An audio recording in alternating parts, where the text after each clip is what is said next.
Na delação à Polícia Federal, o ajudante de ordens do ex-presidente Bolsonaro, tenente-coronel Mauro Cid, relatou: no dia 24 de novembro, Bolsonaro se reuniu com comandantes das Forças Armadas e, em resumo, teria consultado os militares sobre posição e disposição para dar um golpe militar. Nada que comandantes militares e tropas não tivessem ouvido e lido ao longo dos últimos anos. Direta ou indiretamente, uma ameaça recorrente de Bolsonaro, inclusive desde antes de ser presidente. Nada que não tivessem debatido fora e dentro dos quartéis e nas ruas.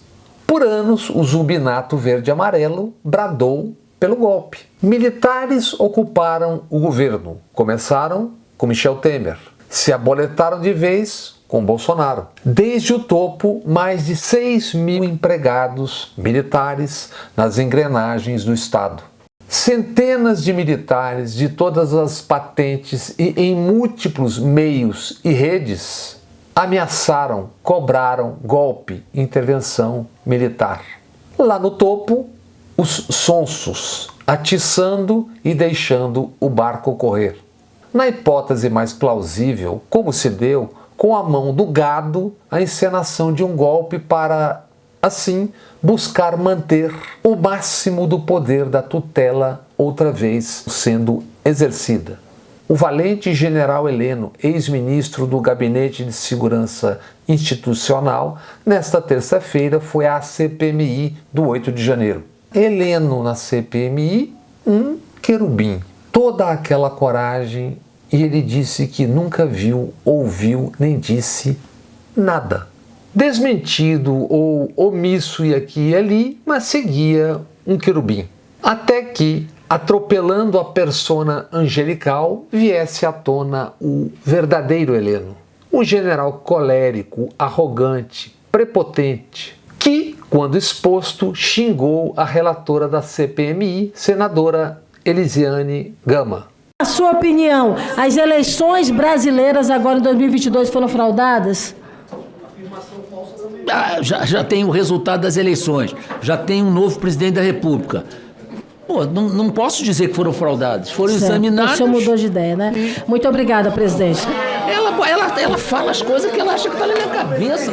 Porra, é pra ficar puto, né? Puta que Presidente, por favor, respeito. Na reunião de Bolsonaro com ministros em novembro último, os comandantes. Almir Garnier, comandante da Marinha, anunciou que topava o golpe.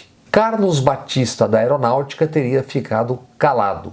E o comandante do Exército, general Freire Gomes, teria avisado: se o senhor for em frente com isso, serei obrigado a prendê-lo. Imaginemos, só uma hipótese, que exista um áudio com o general Freire Gomes dizendo isso. Mesmo assim, inevitáveis as perguntas que nem precisam de um Sherlock Holmes. O ministro da Defesa, general Paulo Sérgio Nogueira, estava presente? Se estava presente, que providência tomou diante de um convite para um golpe de Estado? E ao ouvir a ameaça do general Freire Gomes a Bolsonaro?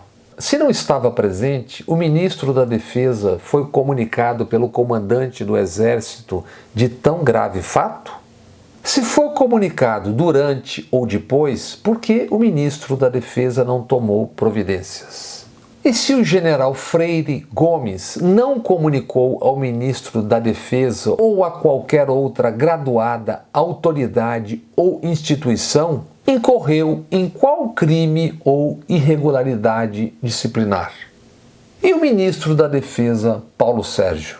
Se soube e não tomou providências, em que crime incorreu? Deveria ser investigado sobre o quê? Reza o parágrafo 3º do artigo 86, seção 3 da Constituição. Enquanto não sobrevier sentença condenatória nas infrações comuns, o presidente da República não estará sujeito à prisão. Pode ser preso depois de uma decisão penal definitiva. Artigo 80 da Constituição do Brasil.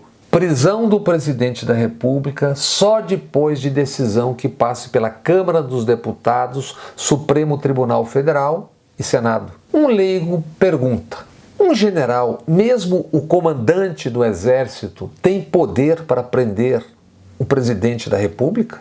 Digamos, só por hipótese mais uma vez, que o comandante do Exército pode prender o presidente da República.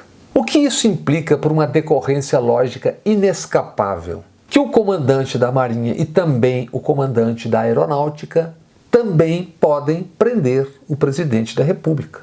Se não podem, e não podem, salvo se sacarem alguma alínea B12, que sentido legal teria um alerta endereçado a Bolsonaro pelo comandante do Exército? E que objetivo tem o fraseado de generais 9 meses depois? Com Mauro Cid tendo recebido generais por 4 meses, inclusive do alto comando, em sua prisão no quartel do Exército. Ainda perguntas leigas. O que fazer então com o comandante da Aeronáutica, Carlos Batista, que, presente, teria ouvido a consulta para o golpe com a tal GLO e que teria se calado? O brigadeiro comunicou ao ministro da Defesa se o ministro da Defesa, Paulo Sérgio Nogueira, não estava presente? Se sim, qual foi a resposta? Se não comunicou, foi ou será investigado? Por quem? Certamente teria que ser investigado, no mínimo, no âmbito militar. Teriam todos que teriam ouvido e se calaram a se crer no que conta Mauro Cid. Aceitando-se como verdade a história completa, a delação de Cid. E o capitão Bolsonaro? Sim, Bolsonaro não é da ativa, mas segue sendo militar, sujeito aos regulamentos para os inativos. Foro privilegiado como presidente, Supremo Tribunal, etc., é outra conversa. Bolsonaro teria e ainda tem que responder como militar. Se for um inquérito policial militar e com punição superior a mais de 2 anos, mesmo na justiça comum, ele será expulso do Exército. Não que a essa altura, com tudo que vimos, ouvimos e sabemos, lhe vá fazer falta o salário de capitão, R$10.000. O almirante Garnier, diz Mauro Cid, teria posto tropas à disposição para o golpe. Lembremos, Bento Albuquerque também é almirante. Ministro das Minas e Energia de Bolsonaro, Bento Albuquerque liderou a comitiva que, chegando em Guarulhos, tentou liberar as joias sauditas para o casal Bolsonaro e Michele. Júlio César Vieira Gomes é oficial da Marinha, inativo, e era o secretário da Receita que tentou liberar as joias. José Roberto Bueno Júnior é contra-almirante da Marinha. Era o chefe de gabinete do almirante Bento Albuquerque. Assinou ofícios tentando liberar as joias apreendidas. Jairo Moreira da Silva, primeiro sargento da Marinha, foi o emissário de Bolsonaro a Guarulhos para tentar sacar as joias dos cofres da alfândega. Todos da Marinha, do mais baixo ao mais alto grau, na hierarquia. Eles se empenhariam na operação Embolsa Joias sem antes, durante ou depois dar conhecimento formal ou informal à cúpula da Marinha? Se deram conhecimento, foi a quem? E deu no quê? Se não deram, qual a consequência? Um ligeiro parênteses. No ano passado, o almirante Nigro foi punido. Por quê? Por criticar a politização das Forças Armadas numa entrevista à Globo News. Um costume nas Forças Armadas é o comandante passar o comando só depois da posse do presidente da República a partir de janeiro. O almirante Garnier, comandante da Marinha, se recusou a fazer isso, para não ter que prestar continência a Lula. Mas Freire Gomes, o comandante do Exército, então, também não o fez diante de Lula. Ele deixou o comando do Exército no dia 29 de dezembro, portanto, 2 dias antes da posse de Lula. O general Gustavo Henrique Dutra tomou posse no dia 30 de dezembro. Por que Freire Gomes deixou o posto de comandante 2 dias antes da posse? E qual o sentido da nota no dia 11 de novembro? Nota assinada por Freire Gomes e os citados comandantes da Marinha e Aeronáutica. Nota intitulada às instituições e ao povo brasileiro. Nota que não deveria existir, segundo um editorial do Estadão à época. Tentemos entender, porque é confuso. O então comandante do Exército, General Freire Gomes, foi quem permitiu manifestantes diante dos quartéis durante 70 dias. Manifestantes que pediam inclusive intervenção militar, golpe de Estado. E no dia 15 de novembro, num tweet, o ex-comandante do Exército, General Vilas Boas, incentivou as manifestações que aconteciam na frente dos quartéis, inclusive no QG em Brasília. E mais, neste mesmo tweet, a 15 de novembro, o ex-comandante Vilas Boas cobrou a imprensa. É só conferir. Cobrou porque a imprensa estaria ignorando a, aspas, movimentação de milhões de pessoas. Milhões de pessoas na porta do quartel? Onde? Nesta segunda-feira agora, no jornal Estado de São Paulo, Marcelo Godoy recorda. O documento, a tal nota, publicado no dia 11, inflamou os acampados, que viram nele uma espécie de aval para o movimento em todo o país. Lembra, Marcelo Godoy?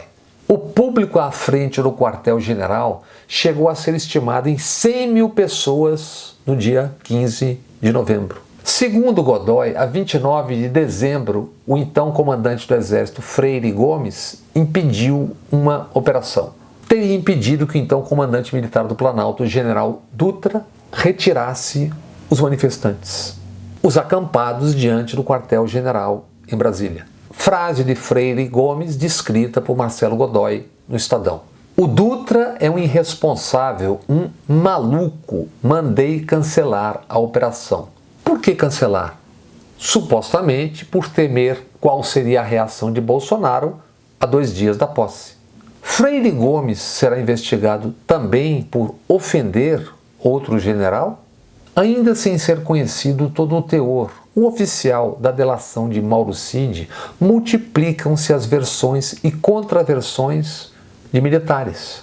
Versões e contraversões de militares que não respondem às perguntas. Nem estas formuladas aqui e agora, nem a tantas outras. Exemplo. Por 70 dias, manifestantes ficaram acampados.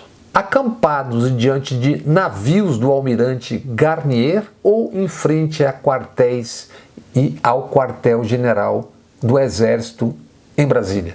Por quantas horas o Exército, ou a Marinha, ou a Aeronáutica aceitariam o MST ou o MTST acampados às suas portas, diante dos quartéis, mesmo que ordeira e pacificamente? Pergunta sem intenção de ofender a ninguém.